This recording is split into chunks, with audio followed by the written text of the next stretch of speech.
does anybody need a lesson sheet? If so, raise your hand and one of the ushers will bring you a lesson sheet.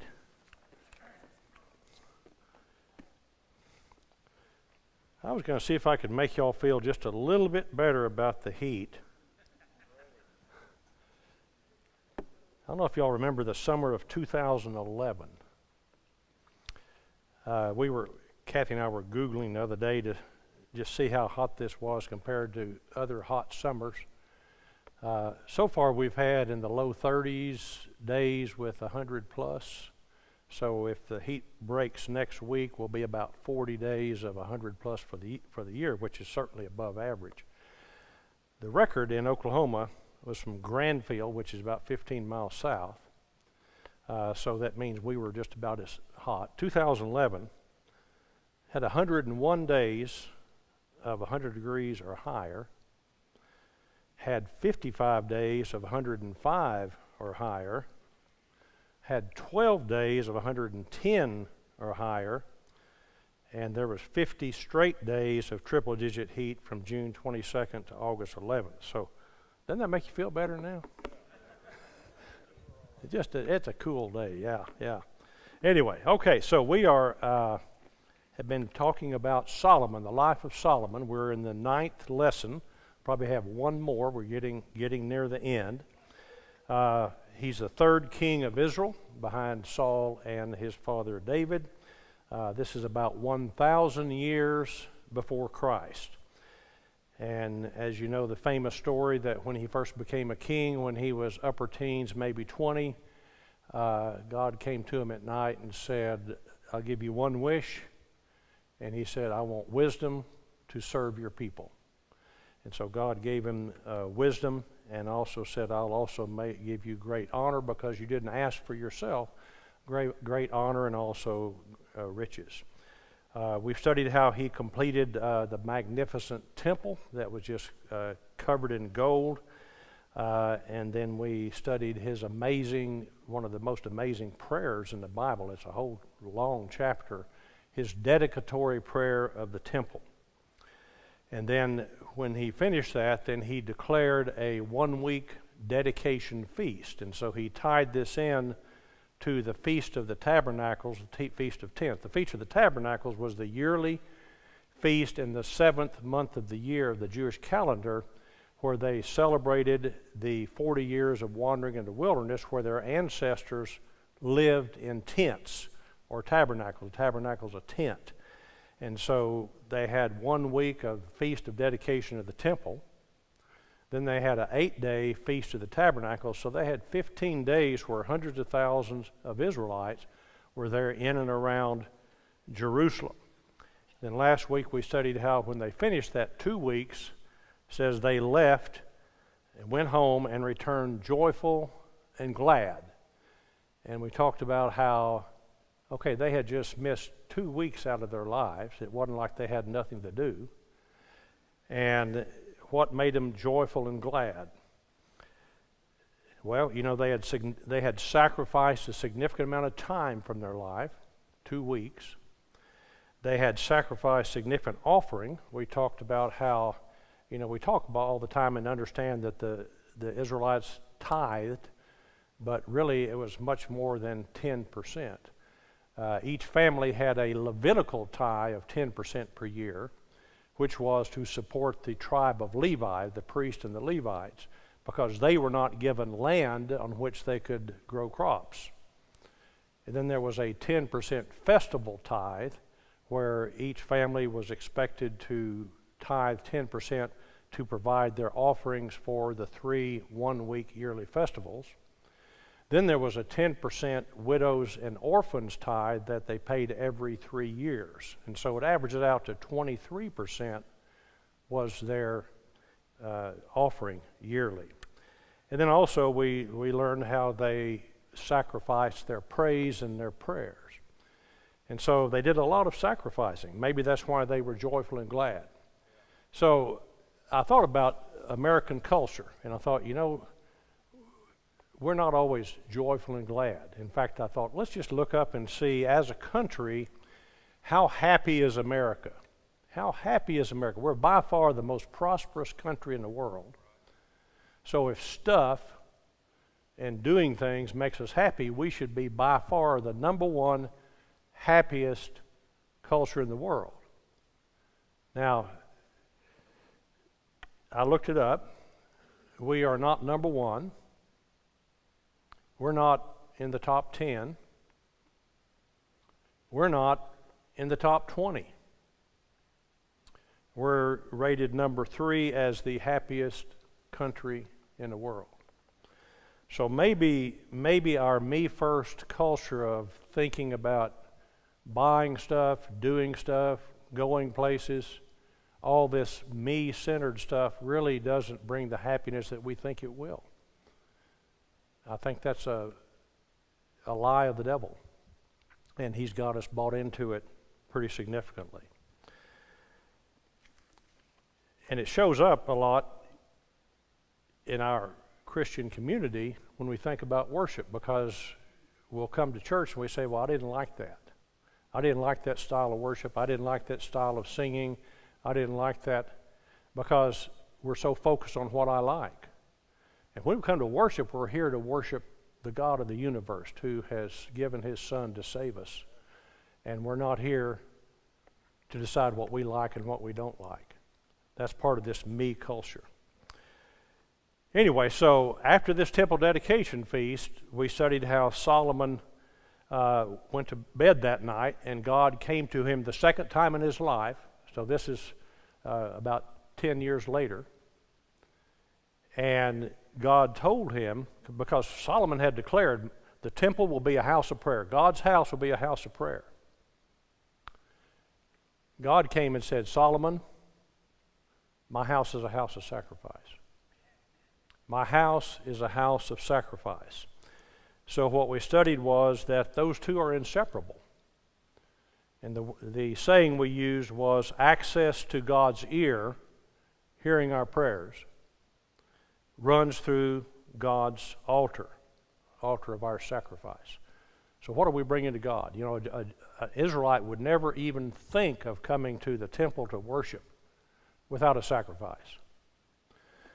Pastor Matt, if you were not here Sunday night, had an amazing lesson. He's going through the book of Romans, but he talked about religionists and how most people in our culture, if you walk up and say, are you a Christian? They'll say, yes. And so they consider themselves good to go.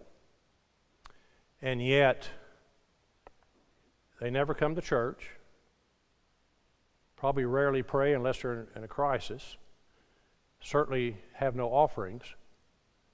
And so you see, there's no sacrifice of time, no sacrifice of offerings, little sacrifice of praise or prayer. And that's the example that we had, that the Israelites showed us, that if we want to be joyful and glad, to have true joy, we have to live a life of sacrifice.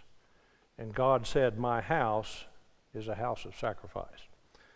Okay, so tonight we're going to continue, and I've told you that 1 Kings and 2 Chronicles are what's called parallel scriptures. They both tell a lot of the same story, sometimes different details. We've been in 2 Chronicles. We're going to go back to 1 Kings for tonight's lesson as we study further in Solomon's life. So 1 Kings chapter 10 is Solomon's kingdom at the absolute height of earthly glory. We're going to study how a Gentile queen travels 1,500 miles to test his wisdom, and it says the Hebrew word is breathless. She's totally breathless, overwhelmed at what she sees and what she hears. And so then you go to chapter 11, and there's a little word at the beginning of it, but. And it's like, this is the kingdom turning. The king is turning. His heart is turning. And it's not with God like it should be. Now, before we get into 1 Kings 10, we're going to look at Deuteronomy. They're on your lesson sheet, Deuteronomy 17, because the writer of 1 Kings I'm sure was aware of Deuteronomy. Deuteronomy was the part of the Pentateuch, the first 5 books, the books of Moses. And Deuteronomy 17 is called the Law of Kings. In other words, God told Moses hundreds of years previously, when my people get into the promised land, eventually they're going to want a king. And we know that happened. Remember, there were a series of judges, and then they begged Samuel the prophet, give us a king like all the countries around us. So God knew that was going to happen. So he said, here's the law for the kings. So let's read that. Deuteronomy 17, 14 through 17. It says, you are about to enter the land the Lord your God is giving you. When you take it over and settle there, you may think, we should select a king to rule over us like the other nations around us. If this happens, be sure to select as king the man the Lord your God chooses. Now pay attention. The king must not build up a large stable of horses for himself, or send his people to Egypt to buy horses. You see, horses, the common man had mules and donkeys. Horses were for the rich people and for the armies, and so they were very expensive. So the king must not build up for a lot of horses for himself, or send his people to Egypt to buy horses, for the Lord has told you, you must never return to Egypt. The king must not take many wives for himself, because they will turn his heart away from the Lord. And he must not accumulate large amounts of wealth in silver and gold for himself. So for himself occurred 3 times. He must not accumulate a lot of horses for himself, must not accumulate a lot of wives for himself, must not accumulate a lot of silver and gold for himself. Now, just like the writer of 1 Kings was aware of Deuteronomy, I think John the Apostle in the New Testament was aware of Deuteronomy, obviously, because he wrote in 1 John 2:16 what we should avoid. Notice how they line up with these 3 things. The lust of the flesh, which would be wives. The lust of the eyes, which would be gold. And the pride of life, which would be all those horses, because to a king, a lot of horses for cavalry and for chariots represent strength. So if you have a large army, especially chariots, because they were the tanks of the day, then you can feel that you are secure in yourself because of your army. And obviously God wanted them to depend on him and let him fight their battles. So isn't it interesting how John lined up what he said with what God told Moses there in Deuteronomy? But as we go through this chapter, notice how the writer of 1 Kings is basically lining up what Solomon did that did not align with the law of the kings. Okay, 1 Kings 10, 1 through 5. When the queen of Sheba heard of Solomon's fame, which brought honor to the name of the Lord, she came to test him with hard questions. She arrived in Jerusalem with a large group of attendants and a great caravan of camels loaded with spices, large quantities of gold, and precious jewels. When she met with Solomon, she talked with him about everything she had on her mind. Solomon had answers for all of her questions. Nothing was too hard for the king to explain to her. When the queen of Sheba realized how very wise Solomon was, and she saw the palace he had built, she was overwhelmed. She was also amazed at the food on his tables, the organization of his officials, and their splendid clothing, the cupbearers, and the burnt offerings Solomon made at the temple of the Lord. Okay, let's bring up the map. Okay, so this is, I don't have my pointer with me today, but you're looking there, the red area on the lower part of that map is the kingdom of Sheba. It's currently Yemen. Just to your right of that is Oman, and then above that is Saudi Arabia. So you see the green outline, it says the Cushite people. So you remember Noah. Noah had 3 sons, Ham, Shem, and Japheth. So Cush was a son of Ham. So Cush was Noah's grandson. This is where his people settled. And then Sheba was one of Cush's sons, so Cush's sons each took various areas. So the queen of Sheba came from the nation of Sheba, so they were descendants of Noah's great-grandson Sheba. Now you look at the very top of the map is the Mediterranean Sea, and so there on the edge of that is Israel. So that's 1,500 miles. Now, I got my little map out, excuse me. Anyway, and it's about 1,500 miles from Duncan, Oklahoma to New York City. And we can drive that, driving time, not stopping time, but if you just drove nonstop, it's about 22 hours. Now, obviously, if we drove it, we would stop a lot and probably take several hours of stops. But so today, we can drive 1,500 miles in 22 hours. Back then, they were riding camels, and camels had burdens, and the camels would walk about 20 miles a day. And so this 1,500-mile journey that she was hungry she had heard so much about Solomon, she was hungry enough, Queen of Sheba, to take a 75-day journey riding on a camel to hear what Solomon had to say.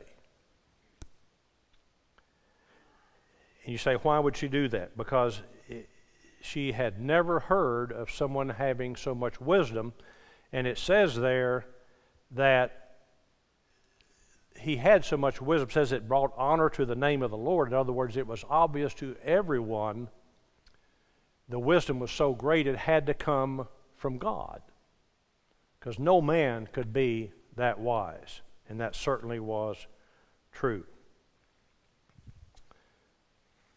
So it says everything she asked of Solomon he had answers for. Said she was amazed not just at his wisdom but at his palace, how many people he fed. A few lessons back it told us the daily provisions for the palace, the food provisions. And when we figured that up, that was 4,000 to 5,000 people he fed every day. Not him personally, but obviously his staff. 4,000 to 5,000 people a day. And this no refrigeration, no electricity, no natural gas, no electric knives to cut up the meat.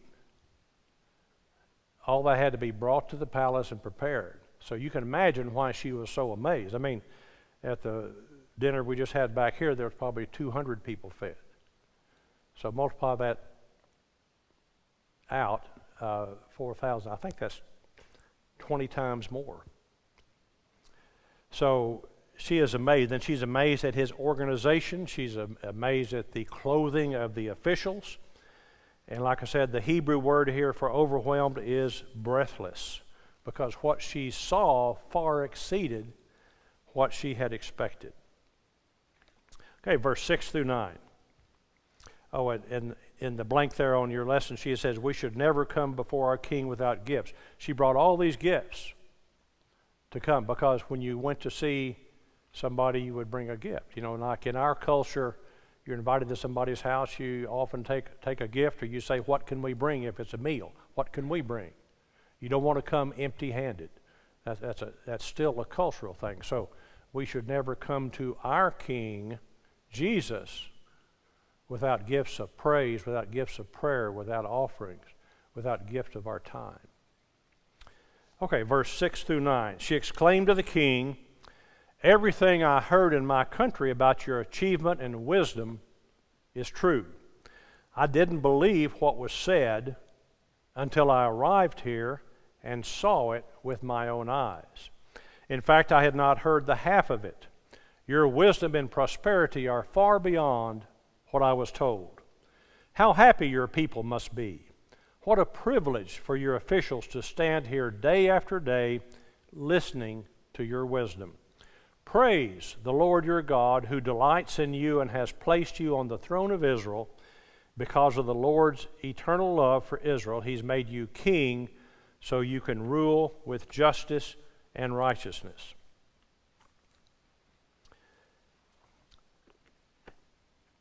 Have you ever heard of anything that sounded so good you doubted it to be true? I was trying to think anything in my lifetime.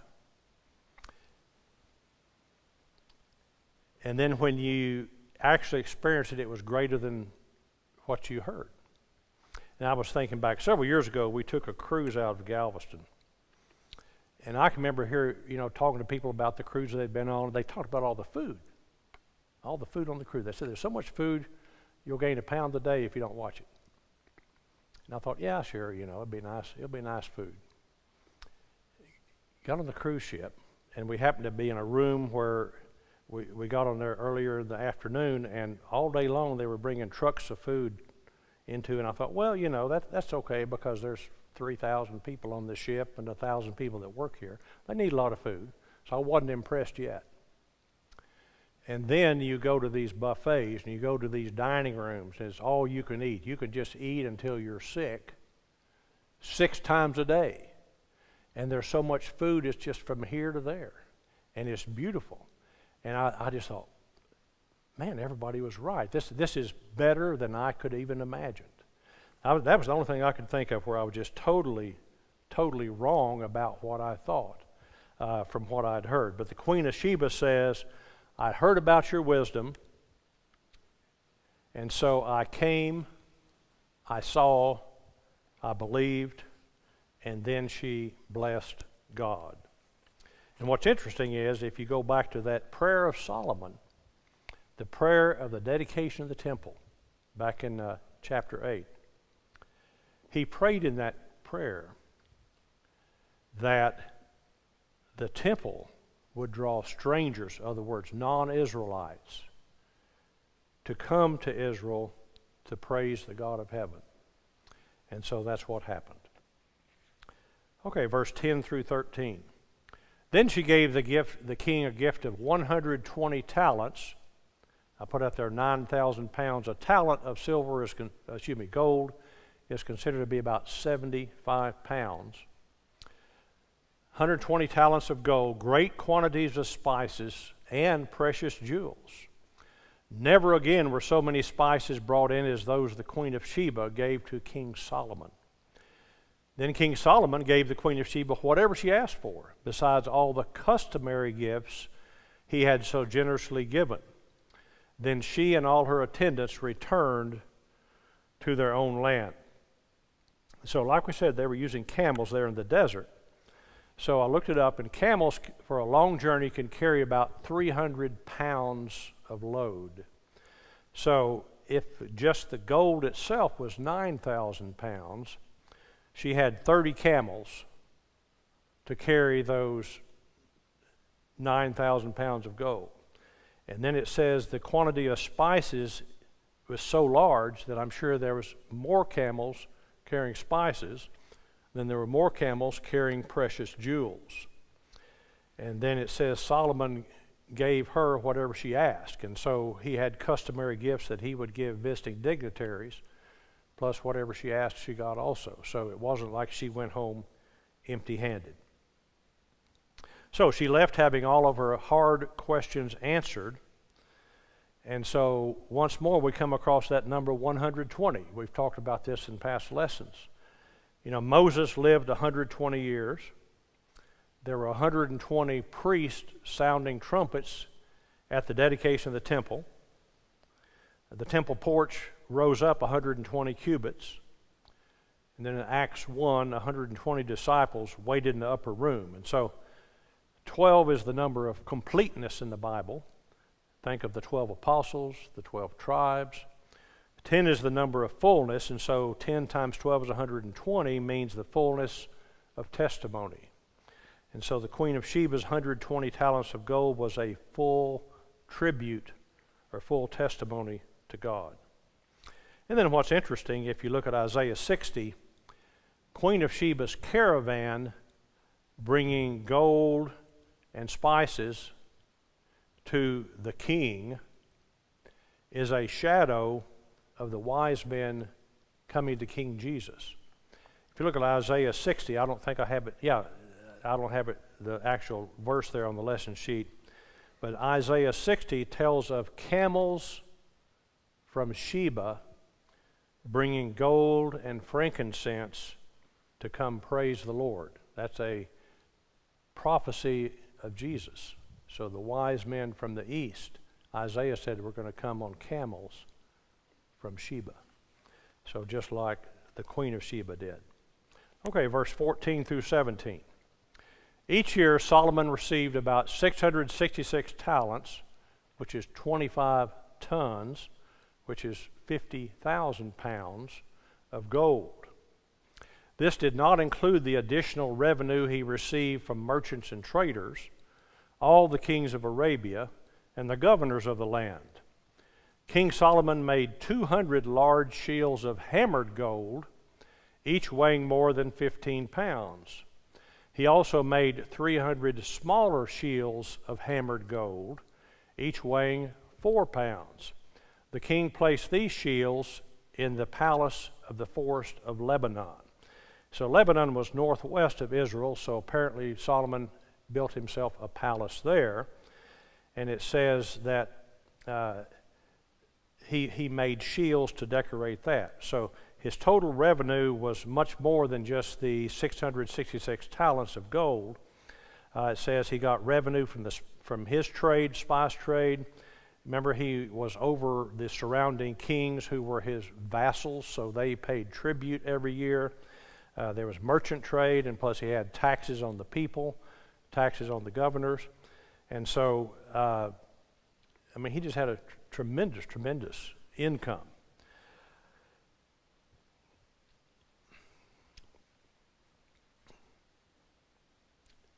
It had said that Solomon, we read earlier, had divided Israel into 12 districts. And so when I read about Queen of Sheba being impressed with his organization, I thought about that because if you remember, we have the tribes, but he didn't divide the nation up by tribes. He made districts that crossed tribal lands, then put a governor over each one to collect the taxes. And I think she was amazed at that because what he was trying to do, I believe, is get rid of tribal loyalties. Because for 500 years, each person had thought of themselves as, I'm a member of this tribe, I'm a member of this tribe. And they kind of had a loose association as a nation. But he wanted the nation to be the strong thing. He wanted them to see themselves as Israelites before they saw themselves as a tribal member. It's kind of like, we're proud of Oklahoman. We're proud to be Oklahomans. But we probably need to be more proud that we're Americans because that's our overarching government.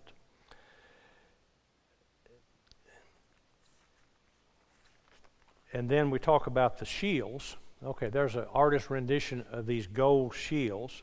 So he had so much gold, he had to find ways to use all this. It says he had 200 large shields. So these would be a shield represent like a large shield that would cover your body in battle, but these are decorative. They're not used in battle. They're covered in gold, and so the 200 large ones would weigh 15 pounds each. There'd be 300 smaller ones, which would be like a small shield, weighed 4 pounds. So that's 4,200 pounds of gold. This past Sunday, Pastor Mike talked about standing on a firm foundation. And he mentioned how we can put our faith on the wrong foundation. And if we put all our faith in finances, money, it comes and goes. What's interesting, the worth of that gold that Solomon had in those shields today is $268 million based on the price of gold at 4,000 ounces.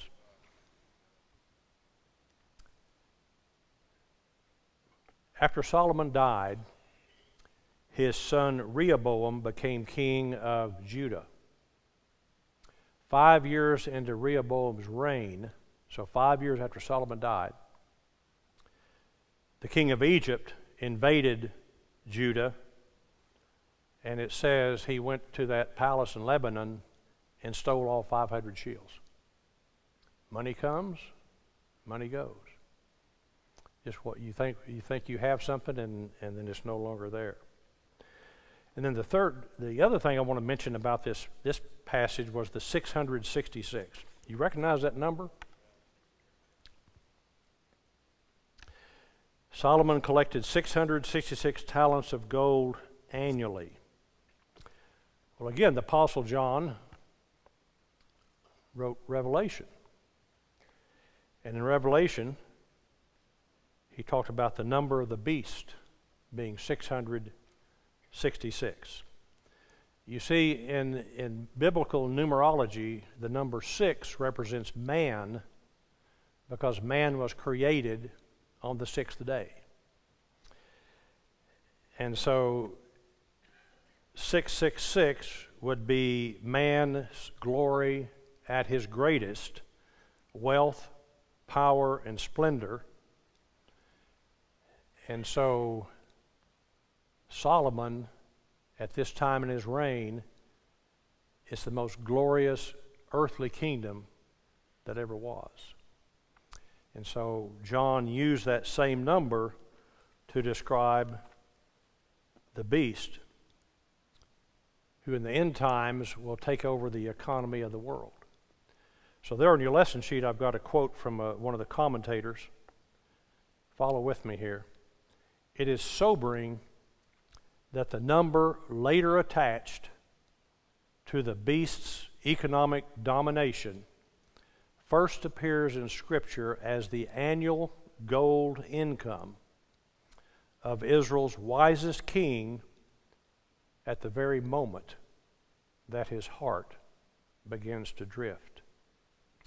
The text here whispers what Revelation shouts. Material riches at its greatest strength is still only 666. Never 777.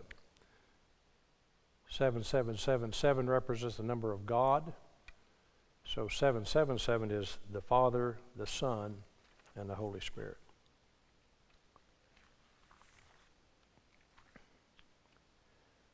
Okay, and then let's see here.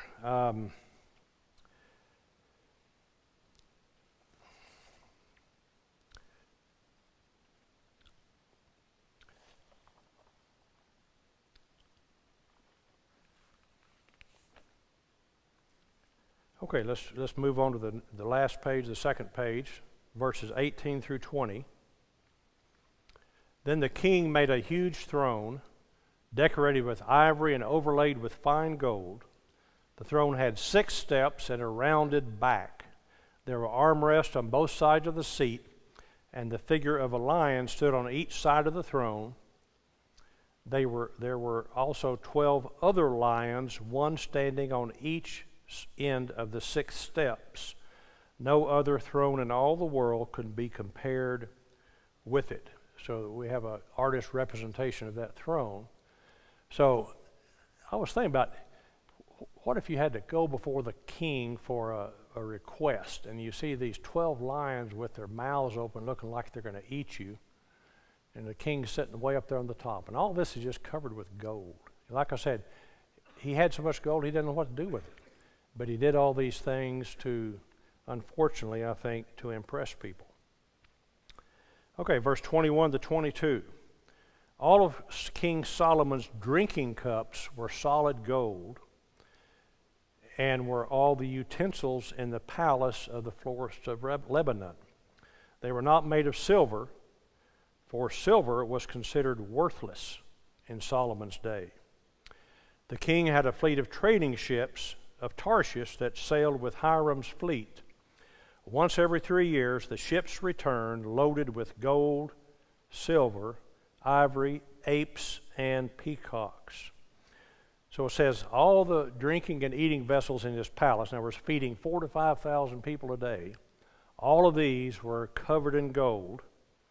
Now I thought about that, you know, at the end of each meal, did they kind of shake down everybody or put them through a metal detector as they were leaving to see how many plates and forks and knives they were carrying out?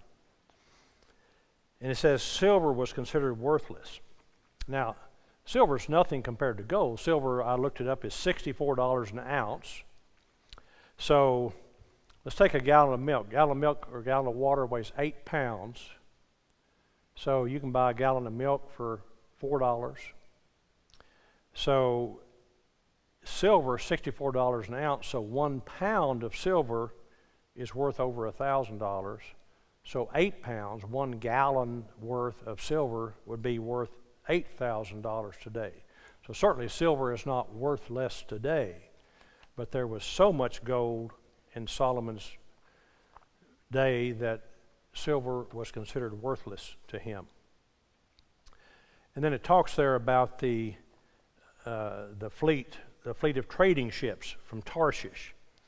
So let's bring up so this is a artist image, and this is based on some carvings that have been found. So this is what these Phoenician ships look like, and they travel all over the Mediterranean Sea. And so we've studied previously how the kingdom of Phoenicia, the king Hiram, was a good friend of David, and so he continued that friendship with Solomon. So he was a good ally. And the Phoenicians, they're in modern-day Lebanon, they're on the coast, and so they were sailors and traders, and so I'm sure he assisted Solomon getting him some trading ships so he could trade. Okay, the next the map. This is pretty amazing. So here on your right side is Israel. There's the Mediterranean Sea. On your far left is Spain, and then Spain above, and then Africa below. And so the arrow is where Tarshish is. That's 2,500 miles. So that's almost as far as across the United States. The United States is about 3,000 miles across. So it says here the king had a fleet of trading ships of Tarshish that sailed with Hiram's fleet. So that's why it would take 3 years, because they would go even from Israel to Tarshish, then probably go down the coast of Africa, collect these peacocks and apes, and then collect other things, including more gold and silver, ivory, and bring all this stuff back. And so Solomon was just collecting wealth after wealth after wealth, and it just kept piling up. And, you know, when do you get enough? When's enough enough? When is enough enough? And you have to ask yourself, you know, what does Solomon need with apes and peacocks? You do stuff like that to impress other people, right? It's not something you need. He did not need an ape. He did not need a peacock. Made me think back to my childhood. We lived in Grand Prairie, just a few miles out of Dallas. And there was a store in downtown Dallas that my dad would not let us 3 kids go into. It was called Neiman Marcus. At that time, that was the only Neiman Marcus store there were. But if you're young and don't recognize that name, it was a name where the people who had so much money they had nothing else to spend it on, that's where they'd go to buy stuff. And every Christmas, Neiman Marcus, you know, Sears put out a Christmas catalog. Neiman Marcus had a Christmas book. Well, he let us, he signed up and got on so we could look at the Christmas book.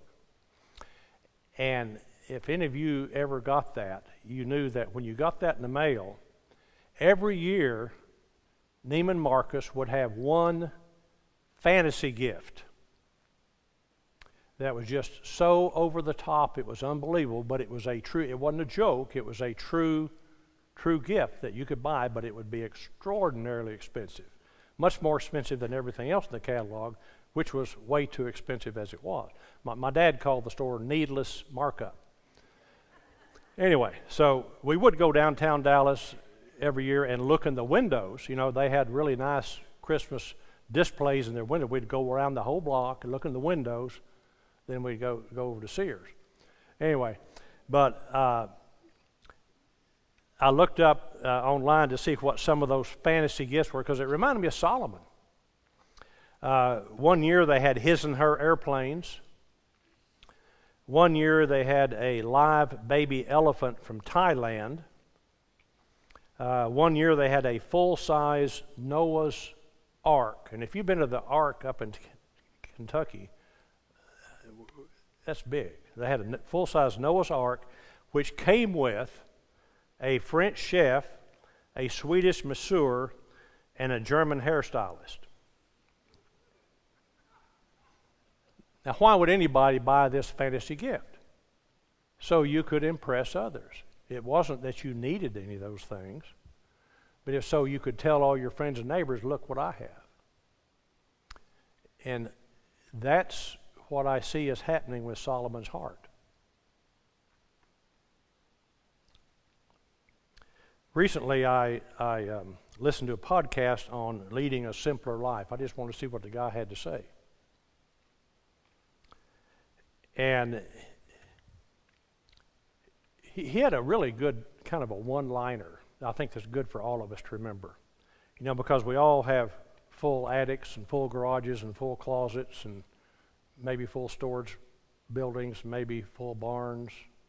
We kind of live in this consumer society that we kind of get so caught up with stuff. And he said, you know, you got to get in the mindset of not buying things to impress other people.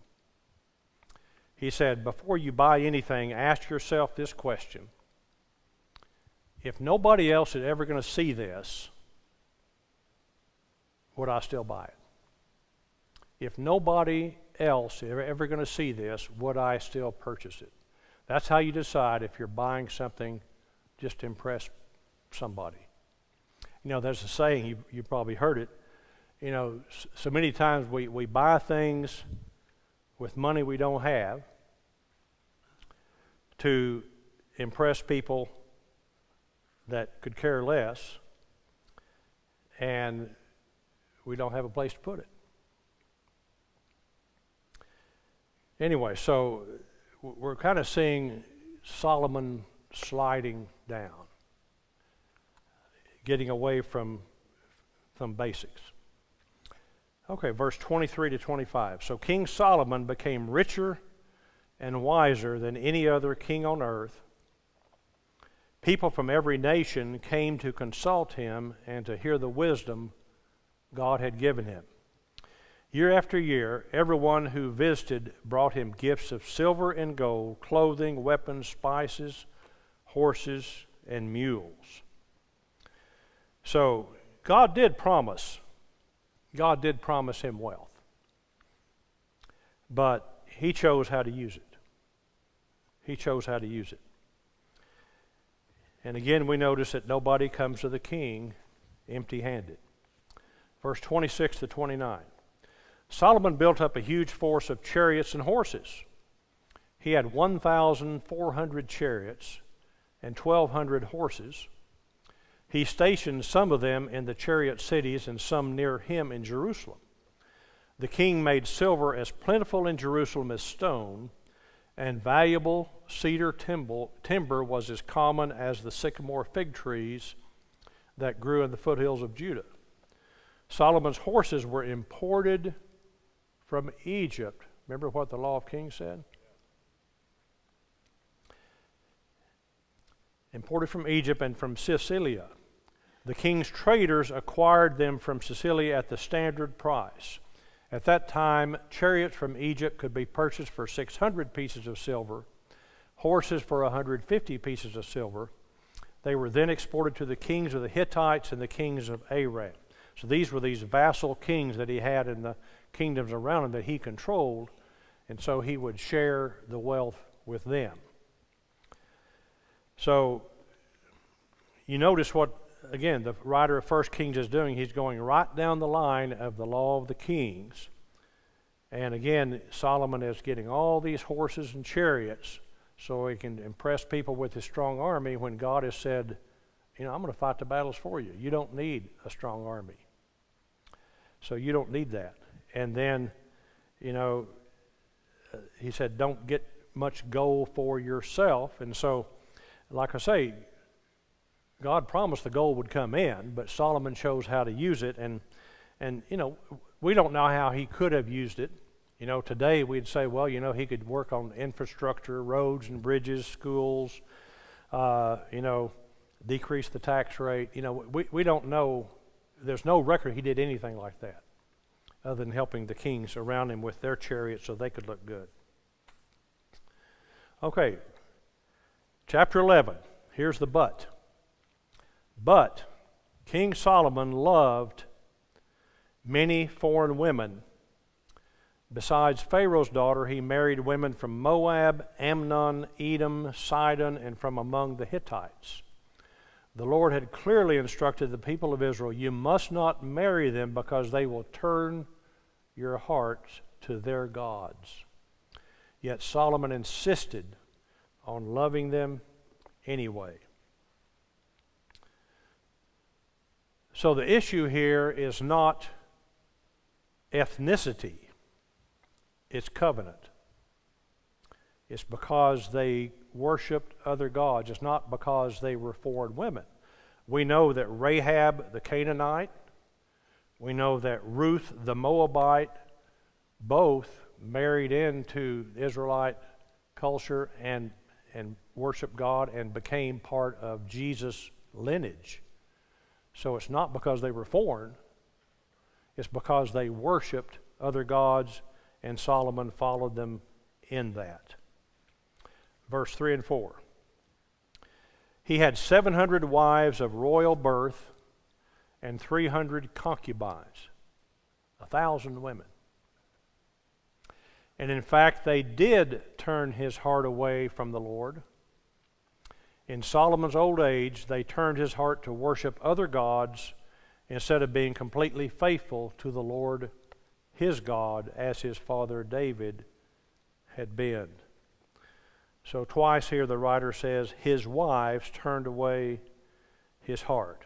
So he didn't fully renounce God. He was worshiping God and these idols. He was doing both. We know that his father David sinned grievously, but his heart never left God. And he repented tremendously of his sins. And so Solomon had prayed back at the dedication of the temple when he was 30 years old. Now he's older now. At 30 he said, let your heart be loyal to the Lord our God, but he didn't keep his own challenge. And it talks about him being old here. We know that he became king somewhere around age 20. He was king for 40 years until he died, so he died about 60. Now nowadays that's not old. But back then, actually in the history of the world, until about 1800, when vaccinations came, and then in the next 100 years, the learning about germs and cleanliness, until 1800, the average lifespan for the history of the world was 40, because so many people died of infections. And so age 60 was actually quite old for him to die in Israel. And that's one reason they would get married so young, because most of them be dead by age 40. Okay, verses 5 through 8. So Solomon worshiped Ashtoreth, the goddess of the Sidonians, Molech, the detestable god of the Ammonites. In this way, Solomon did what was evil in the Lord's sight. He refused to follow the Lord completely, as his father David had done. On the Mount of Olives, east of Jerusalem, he even built a pagan shrine for Chemosh, the detestable god of Moab, and another for Molech, the detestable god of the Ammonites. He built such shrines for all his foreign wives to use for burning incense and sacrificing to their gods. Okay, let's look at some of these these gods, these little g gods. The first is Ashtoreth. This is actually from archaeology, so this is one of the figures of Ashtoreth. So she was a fertility god, and so worshipers would participate with temple prostitutes in the belief that that would help their fertility at home. Next is Chemosh. Chemosh was the god of one of the gods of the Moabites that some of these wives would worship, and he's a military god. He would grant military victory, but you worshipped him with human sacrifices. And then the third one is Molech, and there's actually no historical archaeological image of Molech, but this is an artist's rendition. But Molech was either a large stone or metal sculpture with the hands out, and they would sacrifice, they'd put their babies on the hands of the idol, and then they would have a lever that would there would be a fire inside the idol, and they would move the lever, and the hands would take the baby and dump it in the fire. And they played drums very, very loud so that the crowd could not hear the screams of the babies. And it says Solomon's wives did their sacrifices to these idols. So we have to assume some of them did human sacrifices.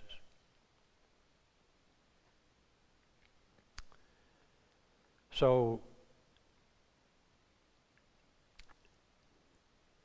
after the time of Solomon, because of all these idols, the Israelites referred to the Mount of Olives for 300 years as the Mount of Corruption.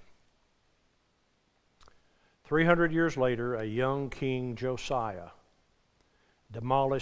finally demolished all of these idols, and it became the Mount of Olives again. Okay, closing thoughts. Number one, faith comes by hearing.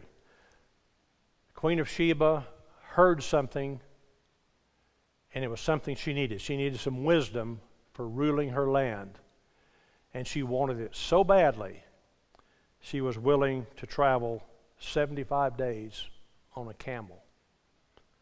So it says she heard, she came, she saw, and then she blessed. The New Testament tells us that faith comes by hearing. So we probably all have friends and family that need to hear. So we need to remember to appropriately, at the right time, speak. Number two, Solomon's fall was not a blowout, but a slow leak. You know, nowadays we don't have too many flats on our cars. I can remember when I was young, the tires were not very good, and we were fixing flats all the time. But usually those flats were more or less blowouts. But, you know, even today you may run over a nail and you come out the next day and your tire's a little bit low. You air it up and it goes back down. You finally had to go get it fixed. But we see that Solomon here in our story went from tremendously faithful man that over a period of years let stuff get to him. You know, the horses, the gold, the women. And so his heart became divided. He still worshiped God, but he was kind of worshiping himself and these idols also. So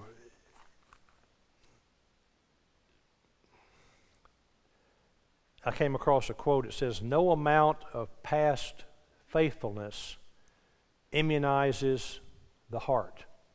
You know, what a vaccination does, it gives you, a vaccine gives you protection for the future.